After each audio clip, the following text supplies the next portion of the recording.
We're going to go ahead and get started here because everybody's on a tight schedule. I'm sure of that. So let me introduce our panel on fostering innovation. And the theme, for those of you who took a little peek at it, it's really about hubs and communities, co-work spaces, all kinds of virtual and physical support mechanisms to help entrepreneurs, help startups, help industry. And we have some great expertise on the panel today, so I'm just, rather than reading, it would take a half an hour to read Dean's CV, so instead we're just going to say, Dean Tobias, hello, and he's going to talk about who Dean is, and Michelle Hedweger the same way. I'm Luis Solis. I live in Boulder and run a company in Boston called Imaginatic, which is a crowdsourcing company, crowdsourcing software company that helps large organizations work virtually with expertise and wisdom and domain experts anywhere in the world to grow. And it's a manifestation, really, of how organizations are trying to innovate in new ways. Dean and Michelle, you want to introduce yourselves? Oh, ladies first. Yep, sure. My name is Michelle Hadwiger, and I'm actually the Executive Director of the Colorado Innovation Network here, which is a division of the Governor's Office of Economic Development, International Trade. I also run the Corporate Development Office, which works with all new companies being recruited to Colorado, helping existing companies expand in Colorado. So a dual role within the Governor's Office, running the Colorado Innovation Network. And I'm Dean Tobias from Chicago. Run a couple companies there, but one of them involved in Kellogg School at Northwestern. We have the Kellogg Innovation Network. So I was out here at Michelle's conference a couple weeks ago, and it's just great to see the startup vibe happening here. I'm the one of the founding board members of 1871, which is one of the largest digital incubators in the world. So we opened that up in Chicago. We've got about 300 startups under one roof. We're just doubling the space now. Not sure why, but we are, and it's really interesting to see what's happened in Chicago over the last 5 to 10 years in terms of the entrepreneurial movement actually taking over and starting to drive the economy. So I've got two things I do. I typically help early stage companies, either in a board role or chairman role or CEO, scale and grow very fast, get them set up with global connections and driving that. And then another group we have partners with massive, large multinational corporations and hooks them up with startups through our Dancing with Startups program. So it's kind of a different view of the entrepreneurial side. But I just thought I'd bring some perspectives on what we're doing at 1871, if that'll help. And please ask questions. You don't have to save them for the end. Just do it kind of dynamically as we go along. One first question, I would ask each of you to define, using your own lexicon, the choices or the options that entrepreneurs have, startups have, for support in the form of communities or hubs, because there's a fair amount of confusion about what's an incubator, what's an accelerator, what is a co-working space, is that an incubator, is that different? And why don't start out with Michelle first, and then we'll toggle to Dean, and I have some observations on it as well. Michelle? Sure.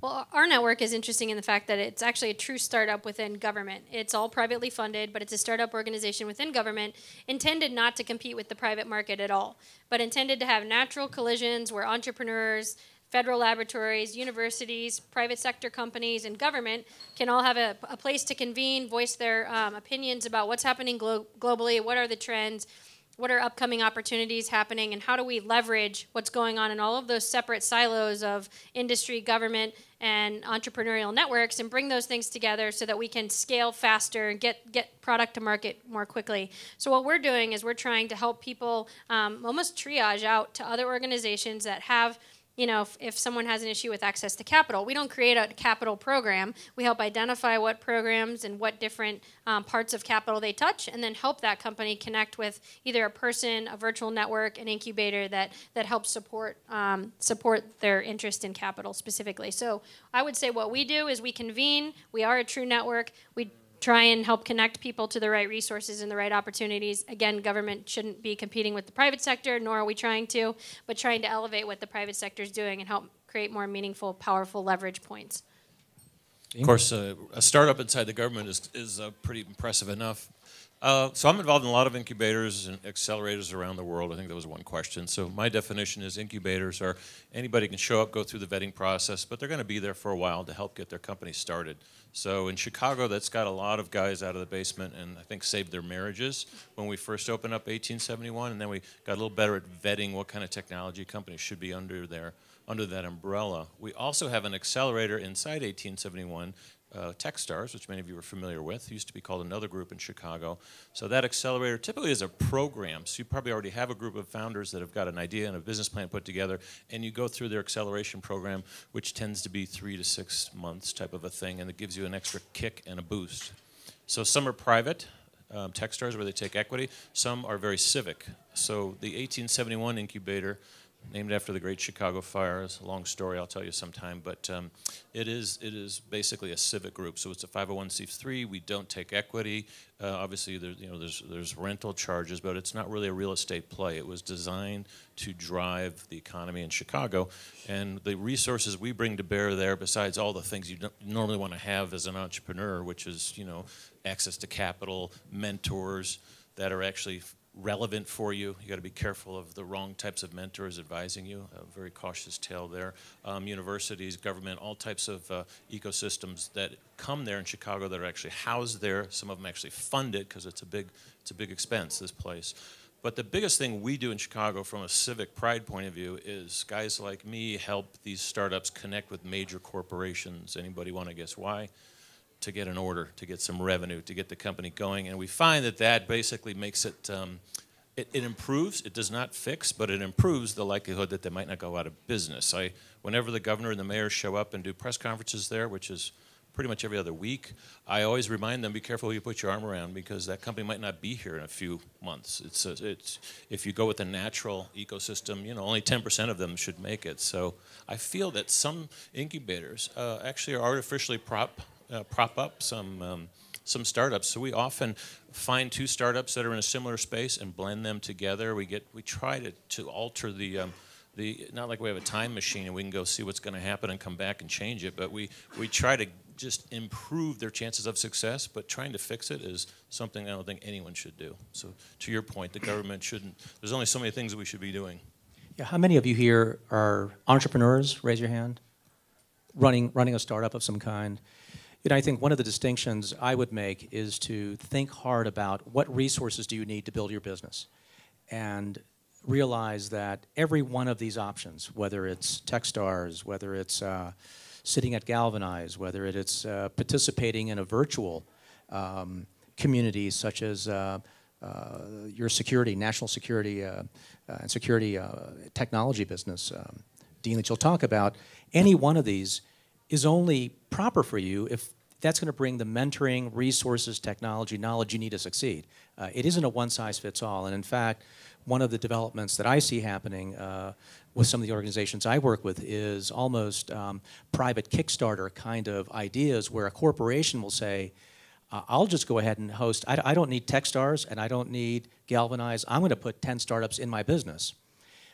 Because if they're viable, I'll give them business. I mean, we have revenue, we have clients, and so this is what's happening at Constant Contact in Waltham, Mass, Athena Health, where there are 20 different startups on premise. Disney.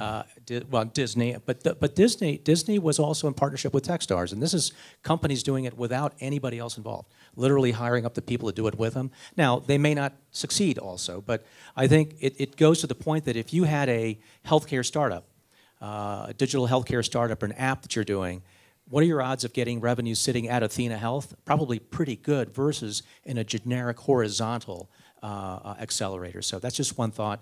What are you seeing like that here in Colorado? Is that a trend that's going to pick up? Is it still emergent?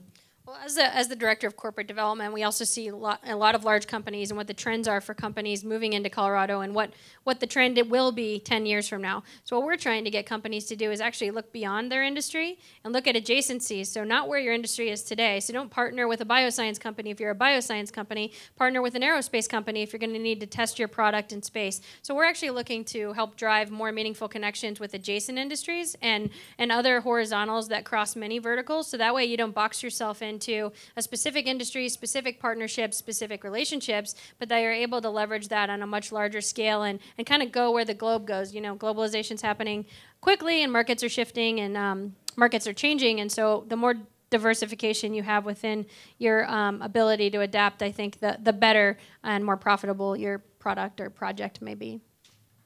Dean, thoughts on that? What was the question?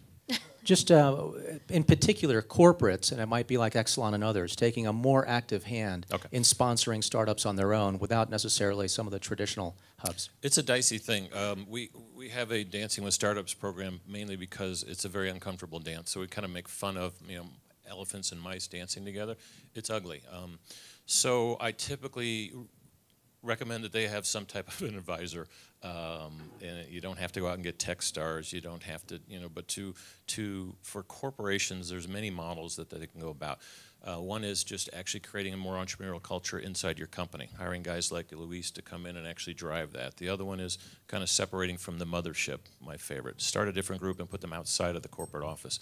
Get some funky, office space in Boulder or something. But the third one, to Luis's point, is actually partnering with startups, and there is no right way. So it depends on the culture. So I don't ever want to force it and say, hey, this would be great to have this, United Airlines. We were talking to them one time saying, it'd be nice for you guys to have your incubator inside, but it really could be a distraction, might not fit the culture, so we could do one outside in 1871. We could just do these events where what we're doing now is going around the world with Exelon and hosting these startup days, and it's a lot of work to do that. So we vet typically 30 startups. They might meet with 10, and they might follow up with, hopefully, the game here is to make it as low as possible, half of those. You can't follow up with everyone in the world. And those really, to me, it's not so much, are you incubating them yourself? What happens next? Are you investing in them? Are you just using them as a supplier? Or are you going to partner with them and maybe bring in a third-party company and then start a new product? It doesn't matter. It's all situational. So I just don't like the cookie-cutter models because they don't tend to work. And quite frankly, all of these are experiments right now. We're not sure how the track record's going to go. Yeah, I would also add that just look to your state or to whatever respective region or location you're looking in, because you may not need an incubator or an accelerator at all, and there may be great programs like Colorado Companies to Watch, which are for high growth entrepreneurs that are within a specific target in terms of revenues and employee numbers that might fit in with the model you're looking for, and you can gain access to these ecosystems and groups at no cost to you for maybe attending a lunch or going to a networking event or other things like that. So I would just make sure and look to what's freely available first, and identify exactly what resources are offered at every incubator accelerator to see if your business truly needs the services that they're offering, or if you can go get those elsewhere in the market. So I'll give you an example of that. There's a couple companies in Chicago where they have 3 or 4 people. And at 1871, we typically kick them out when they have 10 people because you're just too big. You're disrupting our ecosystem, and you basically have a real company there. So some of them just buy a desk. You guys are familiar with that model, just so they are part of the group. They're not there as often, but they can actually come and attend the events and be part of, not as a guest, but as a core part of the group. So you don't always have to hey, we have to go work at this incubator if you've got something going already. Luis's point about vertical networks, I think, are really, really, really important. So there's a few companies here today that are in the cybersecurity business. We started a group called the Cybersecurity Network, and Cynet, the security network. And it just started out as a little offshoot of a friend of mine who was in the Secret Service, and now it's turned into this amazing group that government is actually funding a lot of these startups. So we have 3 or 4 events a year. There is no hub. There is no meeting place. It's all virtual, but we have these events where when they come and we pick 8 companies to present, and the Homeland Security directors are actually on the on the keynote and dais schedule.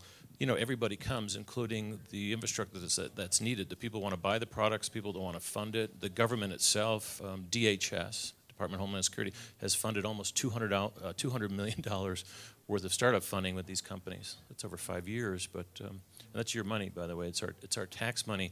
So the serendipity part is really important that Michelle was touching on, because you might go to an event and say, I'm not in the cybersecurity business, but they might find something that you've got a component or a kernel of technology, especially some of the technology companies that are here, that really fits into something else. So you don't want to be unfocused. You really want to have a mission, but at the same time, keep the blinders open a little bit in that early stage and just tap into any network you want. They don't have to be here in Denver at all, quite frankly. 1871, just last point there is, we have companies as far away as Russia that moved there because they really wanted to be part of the Chicago ecosystem. Why? There's a lot of financial services companies there, and this was a financial services vertical. So they started out in a vertical, said, we should move to Chicago. And also, their town in Russia, even though it was a large city, did not have a very good supportive entrepreneurial system. And we're seeing that in the States. I mean, Techstars is good at that. They attract people from different states to come to Chicago or Boulder, and we're just getting that over the transom. It's not really that curated. Well, I think this is an exciting time to be in Denver and Colorado. I think this firm Radius out of San Francisco noted that Denver was a top 3 community in the future for startup sort of support, and partly because of the degree of community engagement, the amount of resources available that are becoming, I think, organized. So I think for many of you, this is a good place to be. Having said that, I would encourage you to start scouting around and looking for every possible option, because sometimes what you're looking for is mentorship and mentoring your plan into a product. Other times you're looking for technology or production.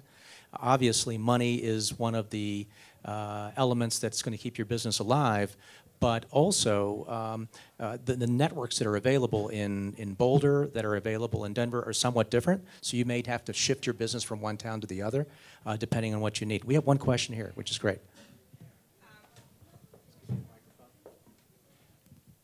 Hi, my name is Carla Bustamante. I'm finishing a PhD in entrepreneurship at CU Boulder.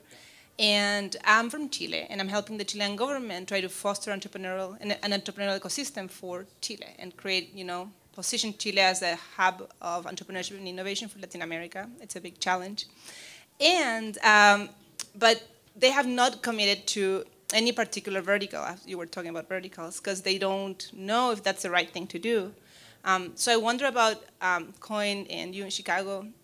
Did you guys start by trying to focus on specific verticals, or did you just say, hey, entrepreneurs, come here, we'll figure out something for you? I'll let Michelle start on this one, because both the Coin and 1871 have met with various groups in Chile and other places in Latin America, because we are working on how do we get all of these hubs to partner together. Ours, quite frankly, selfishly, was just as our entrepreneurs travel around the world, we wanted to have places for them to work.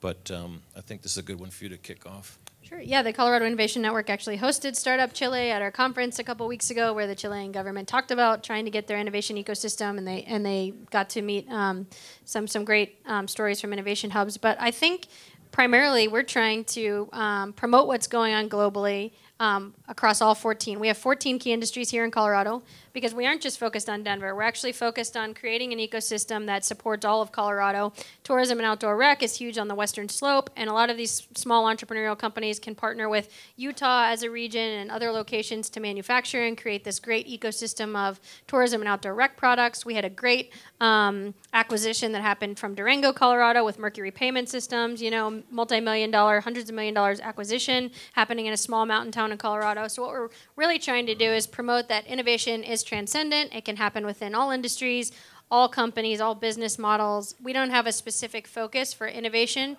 nor do we for industry.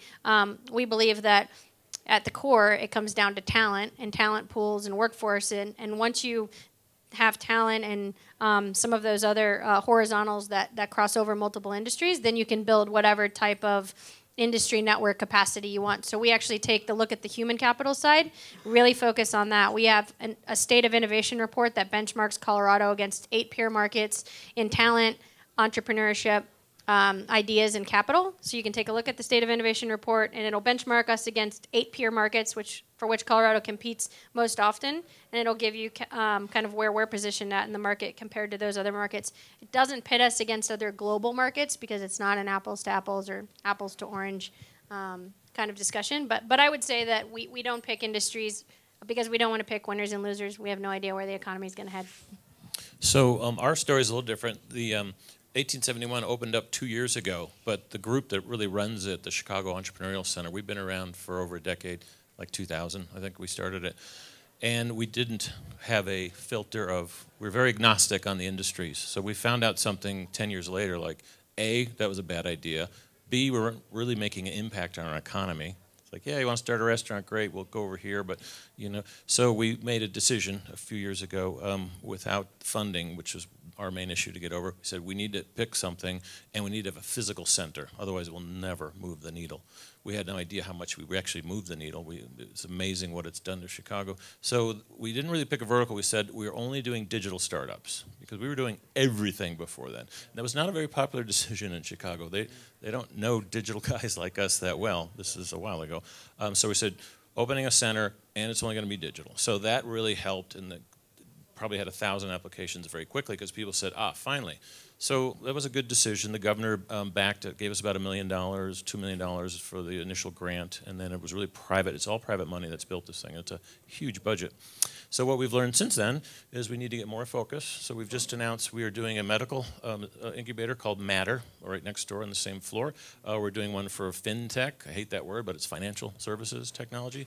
Obviously, medical tech is a big one. We're doing one just focused around food. So Michelle and I were talking about, I think Colorado will be known for that more and more because you already have some pretty cool food companies here. So that's one we'll probably collaborate on because we're going to spend a lot of money in that. And then we also did a couple, I don't know what you call these, functional, it's not vertical, but one for vets coming back from war. So anyone who has been a vet, we've got a separate area where they can start companies, and one for females, which has been very controversial. I actually disagreed with the whole idea. But to actually kind of combat the negative press that was going on in Silicon Valley, we wanted to give Chicago's entrepreneurial community a stronger voice where if women wanted to come in and get different types of support. And just a couple others, but there's a point where you can't pick the winners and losers. We just know that the different types of industries that are so strong in Chicago, we just said we have to go with those, for gosh sake.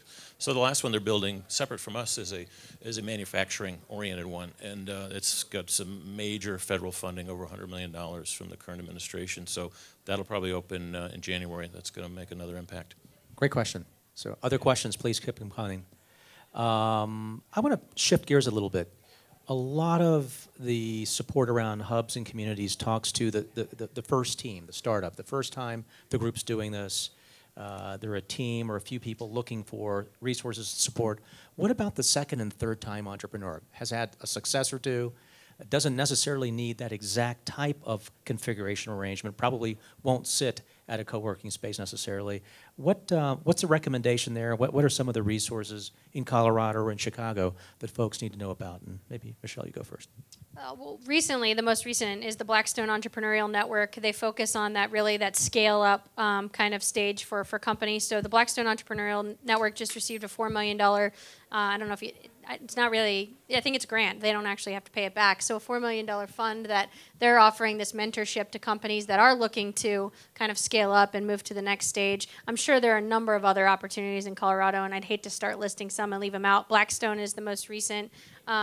J.B. Holstrom runs that. He was actually on our board of the Colorado Innovation Network, so how that ecosystem comes back to play. And I also just think that, again, tapping into existing organizations that focus on that next stage, Colorado Companies to Watch is a great organic organization that our state government actually used to own. The private sector bet on it, and now they're running it. So we're spinning things out of government that we come up with these ideas, recognize we shouldn't own them, and then let the private market take over. So that's really an organization intended to have a network and an ecosystem of people who can communicate and talk when they're on that scale up and stage. That's really helpful. So just as I travel around the world and look at different incubators, accelerators, or whatever, different groups, they do differ from Chicago. Chicago, the average age is actually a lot higher. So I called it like, the old corporate guy network. It's like they got fired or they left their company and they want to start it. There's a whole group of those guys, and they need different help. Guys and girls, women too. They need a very different level of help, so they have the maturity. They don't need the coaching that a lot of young entrepreneurs need outside of the business world, because sometimes that just personal coaching helps them not make bad decisions. So they need a different level of help. They typically get to funding faster, and that's a big part of what's going on there. So we've figured out how to help them or not help them as much, quite frankly. And they need a different set of mentors. They typically have major vertical expertise. So we actually use some of them in their spare time to mentor some of the younger, the younger entrepreneurs.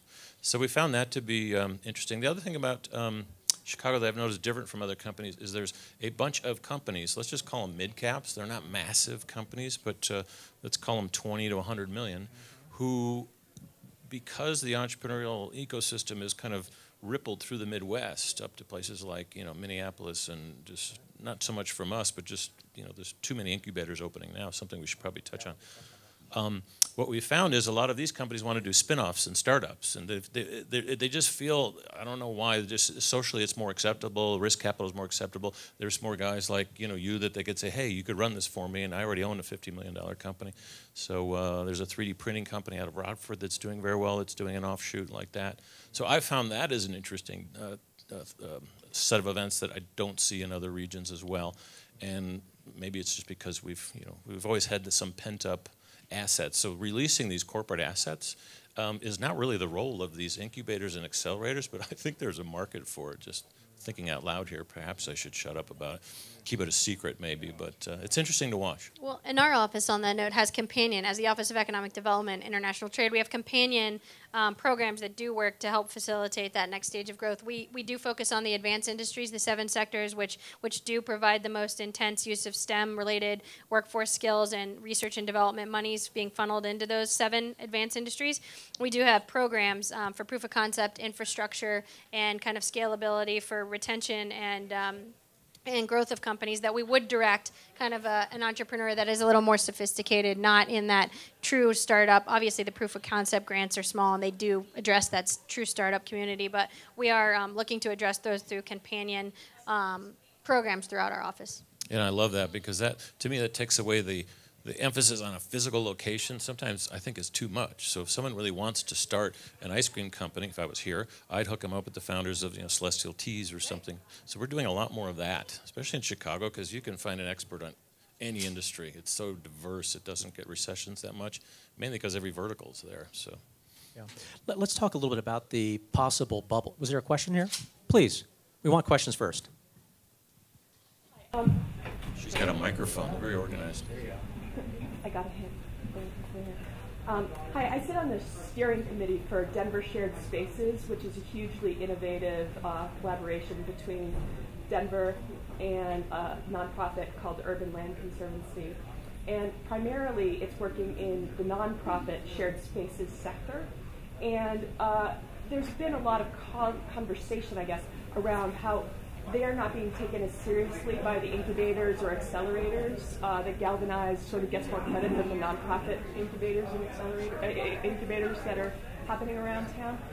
How might you, because it is a huge collaboration, nationally and internationally renowned by Denver Office of Strategic Partnerships and so forth, how would you guys recommend that startups could actually get more help from nonprofit shared spaces and maybe be able to create more opportunity for startups? And just to clarify, this is a shared space facility, or it's an organization. Created. It's created by Denver Office of Strategic Partnerships and the Urban Land Conservancy, a nonprofit. And the opportunity is that they've facilitated a number of shared spaces in Denver metro area, and they're growing quite rapidly. Yeah. Well, I'll defer to you guys. Is the question also around more social impact stuff too, or just using them? Well, yeah, social impact. Okay. Yeah. So we have Impact Engine in Chicago, part of 1871. It's similar to TechStars, where it is an accelerator program, but it typically has some type of a social impact. They're doing really well. A couple of my Kellogg colleagues are running that, and it's pretty impressive. They pretty much have copied the TechStars model, I think, which is fine. And then, but yeah, in terms of the nonprofit space, I'm actually seeing more and more of that. I mean, the social entrepreneurship is a whole curriculum in many schools as well. Thoughts on how this might get more publicity? Visibility? I would go after the core missions of whatever the high growth entrepreneurs are looking for. So if their core mission is talent, then if you have a nonprofit working on P3 for education or some sort of public-private partnership to change and shift the dynamics of how education works, or I would try and translate that into the what's in it for me to the market. And I would also consider just advertising to local organizations. I don't know that a lot of organizations probably are as aware of that type of opportunity as possible, so maybe just marketing and things like that. But we do through Coin, have on the capital side, we announced through an investor here in Colorado, Jim Kelly, the Social Impact Fund. It's a $50 to $60 million fund that specifically targets companies in Colorado for investments made in Colorado that have some sort of social impact or something for the social good. So we can provide that information to you, and your nonprofit or shared space can translate that information, and then by virtue of making that connection, then maybe your organization becomes more valuable or creates a value proposition to whomever you're marketing to. It does bring up an issue, though. The whole shared space thing. So ours is a nonprofit, but we're helping for-profit, very eager entrepreneurs that want to make their mark in the world and make a lot of money. So there's I've run a lot of companies in Silicon Valley, and every week I go out there, it gets frothier and frothier and frothier. I think there was a journal article about it today. I didn't read it yet. But so I think it's interesting that there's, in some cases, I guess I'll just take a stab at Chicago. There's probably too many co-working facilities now. A lot of the private money is rushed in, and it's more of a real estate play. So I think at the Coin, I said the next bubble is incubator spaces, so be careful who you partner with. Because you really want to, I mean, for the entrepreneurs in the room, a couple more just walked in, you want to partner with someone who's really going to help you, not just collect rent. Yeah, and let's talk about that, because that's a good segue from that prior question. Whether it's co-work space, an incubator, accelerator, whether it's some other form of shared resource, it has to add value to your business to be vibrant and be a successful player. What are some examples of, and I want to talk a little bit about 10-10-10 in a moment, but what are some examples of different models that are varying from the traditional incubator accelerator model that you've seen? Well, there's just, I mean, most of them kind of flirt around with a $400 a seat kind of model, which is old. I mean, everyone's been doing that for a while. Some take equity. I would give that away at your, at a cautious level. Figure out, is this really the right group? If they're just going to accelerate you for a couple of months, is that really something you want to give away some equity for? Sometimes the answer is yes. I'm just concerned there's some. When I was here speaking at the Coin conference, literally 2 incubators were announced that day, and in the city where I'm from, I won't pick on anybody here, and one is going to throw some huge money at it. So tomorrow night we're having an event at Tech Nexus, which is in the Opera House, lovely, in Chicago, and it's a Dancing with Startups program with Exelon. As you know, Tech Nexus has actually been around for 10 years, and it is a for-profit model. They don't take equity, but they actually do help investing. So what I find is some of them might overpromise and underdeliver. I'm trying to be too careful here, probably. So they say, yeah, we'll help you raise money, we'll help you do all that stuff. So make sure they really can do that, and make sure that's really what you want. Sometimes raising money is not the only important thing. It's really to validate your group. Will they help you find a couple more co-founders if you're still at that phase? And will they help you get some deals with customers that then make your company viable? Or will they help you kind of pivot because you're not on the right track? There's no real cookie-cutter answer. But if they're just taking money and equity, that's not enough. You can go to the library, quite frankly. And I think in some cities, they're thinking of converting the libraries to incubators, which scares me. Michelle? Any cuts on that? I don't actually have anything valuable to add to the discussion on that. I don't. Okay. Oh, come on, disagree with me. Come on. One of the more interesting recent discoveries I made was this effort here in town at the industry center called 10-10-10.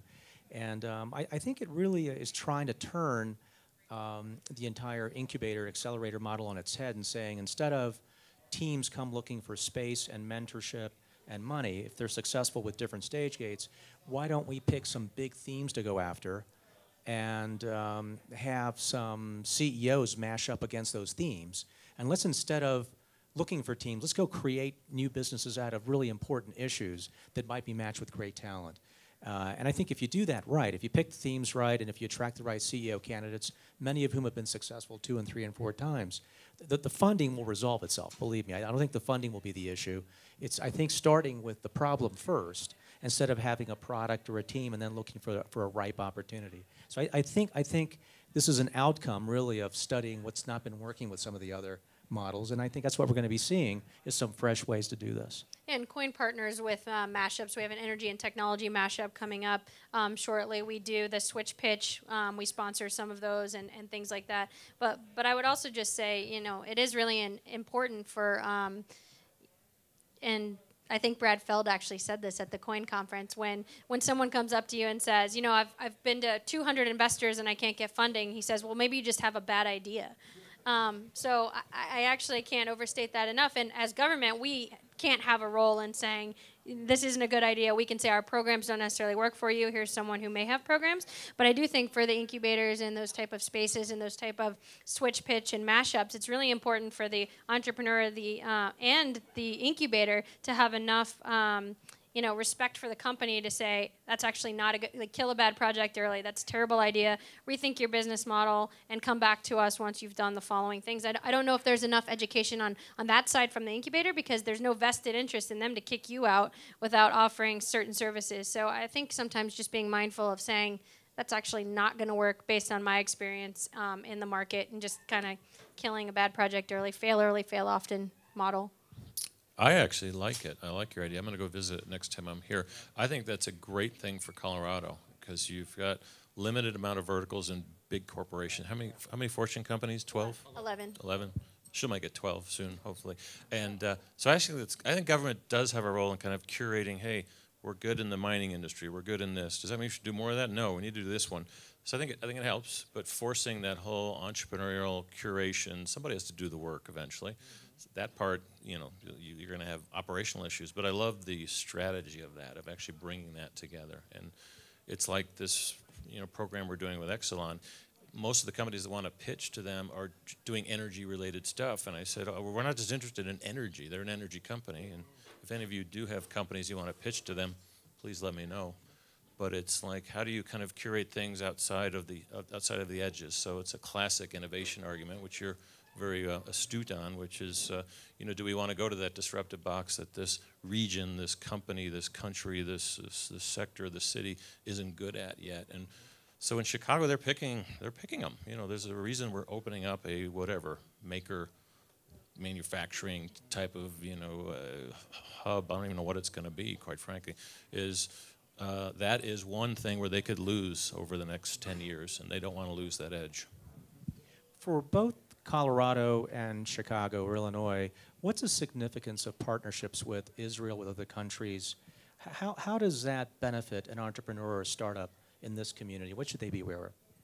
Sure. So the Colorado Innovation Network actually partners closely with a number of innovation networks, specifically the Kellogg Innovation Network, which I did have the pleasure to travel to Israel on a global mission with to learn about what's going on in Tel Aviv and why they're so successful. And it all comes down to talent. They have this.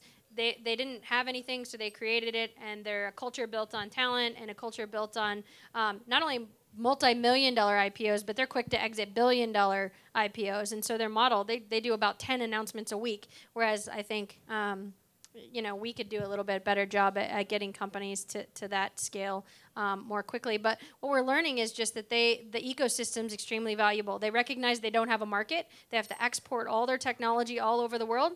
And for Colorado to capitalize on that, we have to build global relationships, global partnerships, find out what's going on there, and then link them up with great companies that are doing business here in Colorado to say, we've got this great cybersecurity company called Theta Ray who actually came and spoke at our Coin conference. They're in cybersecurity. They're partnered really closely with GE and one of GE's specific entities and business models and units here in Colorado. And so we were able to make that connection from having them travel over to Israel. We have close partners at Japanese Innovation Network. They're bringing over a number of innovators from their country, mostly large corporations. Sony as a partner of the Japanese Innovation Network. And we're trying to help link them up with small entrepreneurial companies that can help supply their business with great technologies and great human capital for making their business go better. That's how we're working globally. And the reason it's important is, I think, three things. It's people, it's capital, and it's customers. So you can't get it all here. So we're a big believer in connecting people with these other, whatever we want to call them, let's call them hubs, so we're not wearing out this incubator word, to maybe find some employees that aren't in the city that you're in. So trying to be more virtual. Some of you are comfortable with that, some people aren't. So if it doesn't work, some startup cultures are very much, hey, we all have to be in the same room. I'm like, no, you don't, but that's your style. That's fine with me. Capital, obviously huge, self-explanatory. You need to comb the world for capital. Why? Because you need to find people who are passionate about what the hell you're doing, and they might not be in the zip code area that you're in. And then it's really all about customers. So the next customer will come from Tel Aviv or London, which we're finding. The 1871 Chicago and London, we've just started that one because at the G8 or whatever it was summit we had, you know, their prime minister came and we had a bunch of meetings, so we've started that one. It's really hard to scale that, though. It's hard to say, oh, gee, just because, you know, Michelle and Dean's group have relationships with all these hubs around the world, entrepreneurs don't have time to do that. So they need people like us to go, I think I have someone you should meet. And they just happen to be in Israel. Let's punch them up on the phone. And so I think that is a big part of the future. Not opening up more incubators, please God, no. Getting them to work better together to help the ultimate customer, in this case, the entrepreneur. Any other questions from the audience? I thought I saw one hand on this side, but I might have been someone just scratching their head over there. Here we go, in the back.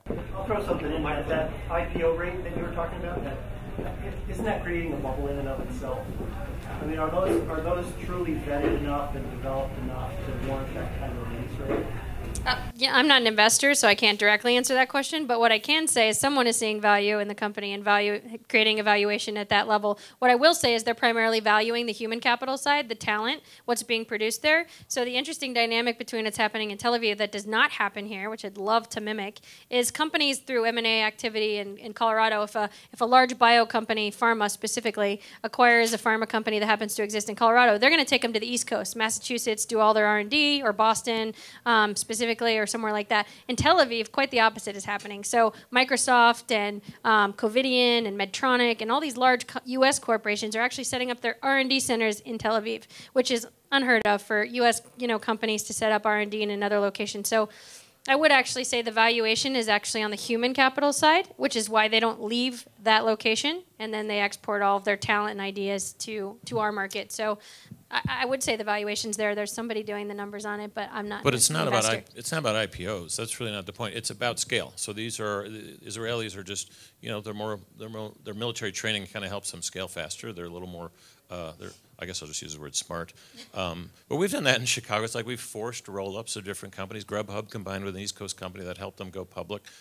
Same thing with Groupon, a conglomeration of probably too many acquisitions. So it's really just more about scale and growth. Valuation and whether or not you should go liquid is just a third order of that. That actually brings up an interesting issue around which accelerator, hub, or community to pick, which is which might support your growth path into another city, another market. I work with one Israeli company that, and this is very common with Israeli companies, to move to the United States when they reach a certain level of maturity in a technology that really is going to be sold in the U.S. And that would be a common strategy. That's a little uncommon strategy in the U.S. because you think of starting in Boulder, Longmont, Fort Collins, Denver, and saying, this is home. Whereas you may need to move. You may want to think about moving the business to Chicago or San Francisco. And so your partners should be able to support that and be helpful to you in that evolution. And we're not encouraging that here in Colorado, just as an FYI. To go somewhere else? So having been on the other end of that stick too many times, where VCs have tried to convince me to move my companies to Silicon Valley, thankfully, Microsoft used to be that way too. If they bought you, you had to move to Redmond. That era of naivety is slowed down a little bit. In the Valley, it's still there. Move there, everything will be great. And the interesting part about Israel is they actually like New York and Chicago to move to. Many of them go right to the Valley, the full stop. So, yeah, I mean, but it's very territorial. So let's just call it the states, Illinois, Colorado. We're very territorial about don't go to the Valley, stay here. The brain drain from universities, it starts there. And so we're trying to get more and more inclusive, not so much to be protective, but we know that the ecosystem itself has to hit scale, or it could be a bubble that says, hey, that was another interesting experiment, darn it. So to have longevity, you need people staying.